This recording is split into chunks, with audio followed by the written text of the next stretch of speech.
When it comes to closing the achievement gap between white and minority students, Minnesota has struggled, but new numbers suggest that may be changing. ABC 6 News reporter John Decott tells us educators say they're making progress. According to the Minnesota Department of Education, nearly 2/3 of the state's schools are on track to cut the achievement gap in half by 2017.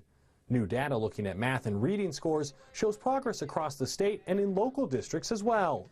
In Rochester, the gap between white and Hispanic students on track to meet state benchmarks in math fell from 24.5% to 20.8%.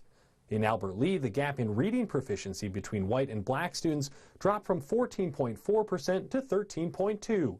And in Austin, the reading gap between white and Hispanic students went from 19.3% to 15.9%.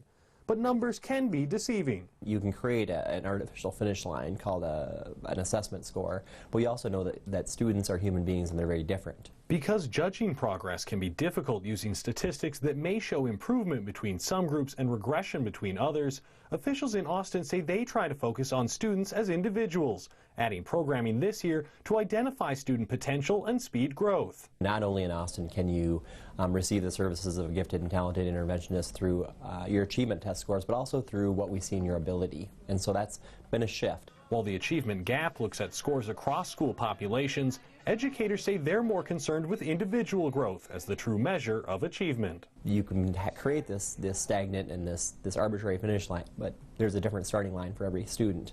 In Austin, John Decott, ABC 6 News. The new report shows 119 Minnesota schools with high poverty and diverse populations exceeded state benchmarks, several of those in our area.